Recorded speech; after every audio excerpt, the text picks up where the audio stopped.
Have you ever encountered someone and felt as though it was destined, as if some invisible force, a pull from the universe or life itself, had drawn you toward them for a reason? Maybe the connection defied logic and explanation, speaking directly to something deeper, something instinctual within your soul. Carl Jung believed that the people who shape our lives most deeply are not here by accident. They are expressions of a larger pattern, mirrors of our inner world, and sometimes agents of transformation. In today's video, we'll dive into what truly happens when two people connect at an energetic level. These experiences are far from random. In fact, they reveal profound truths about who we are beneath the surface. Before we begin, don't forget to subscribe to Mindful Sphere and join our growing community, where we explore the psychological and spiritual forces behind personal evolution and deep human connection. When two souls align, it can feel like fate, karmic, spiritual, or even beyond human comprehension. But at the same time, these experiences are deeply grounded in our psychological framework. For example, research in transpersonal psychology reveals that people can experience moments of deep psychic or emotional resonance during intense relational experiences through shared trauma, vulnerability, or unexpected empathy. These bonds feel like a gateway into something much bigger. Some traditions refer to this as soul recognition. In psychological terms, it's the psyche responding to energetic familiarity. These moments don't just feel different, they register differently in the brain, activating regions tied to memory, empathy, and intuition. That's why they leave such an unforgettable imprint. Jung proposed that when two individuals resonate on an unconscious level, the experience feels inevitable, as though something beyond choice brought them together.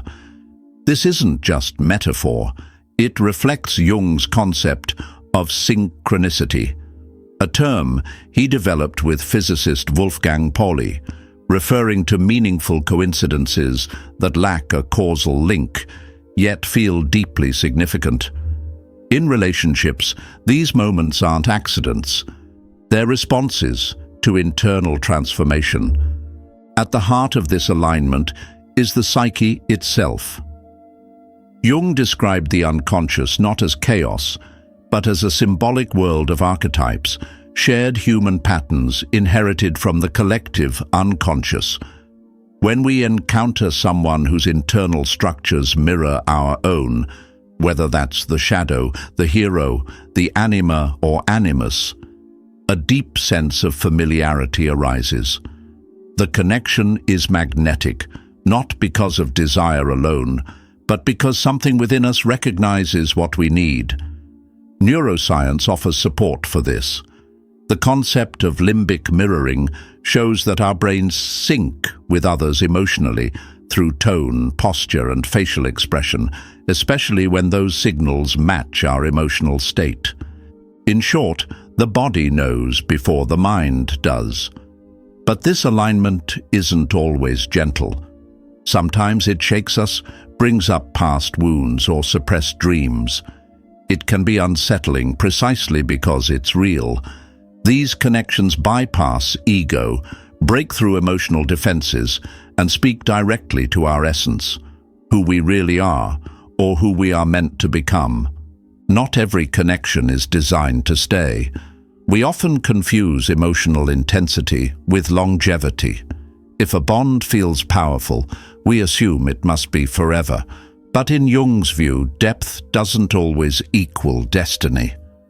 Some people come into our lives not to stay, but to activate.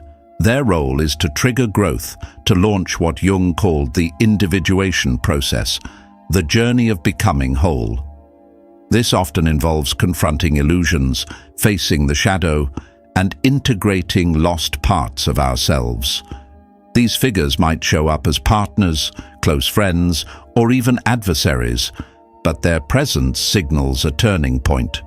Once their part in our story is complete, Holding on out of comfort or fear can keep us from moving forward.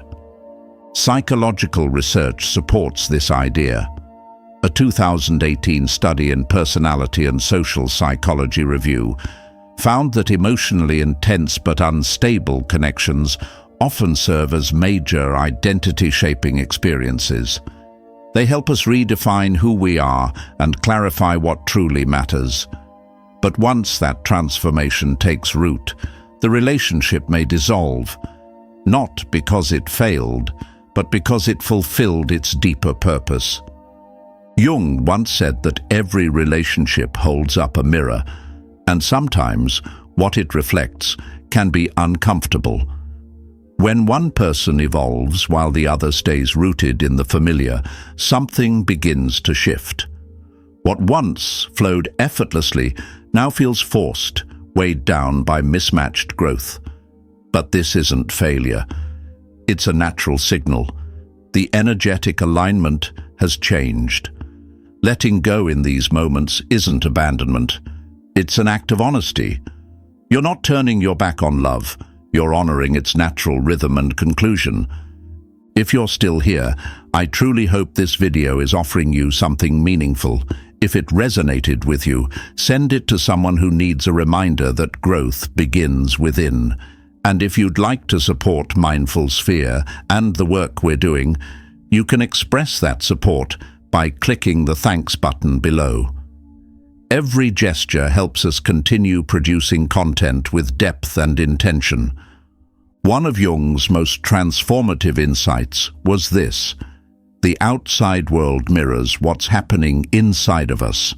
So before we can attract deeper, lasting love, we must first cultivate that same depth within. If your inner world is tangled in unresolved shame, fear, or unworthiness, your relationships will mirror those wounds, not to punish, but to teach. That's where the real work begins, the work of facing everything you've denied, hidden, or rejected in yourself.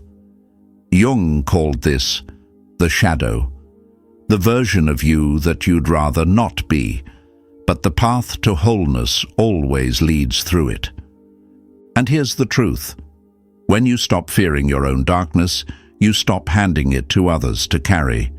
Your relationships stop being arenas of conflict and become spaces of peace. You stop expecting others to heal what you avoid and start healing it yourself. Modern psychology echoes this wisdom. Studies show that individuals with a stable and honest sense of self, a quality called self-concept clarity, are far more likely to form secure, healthy, lasting connections.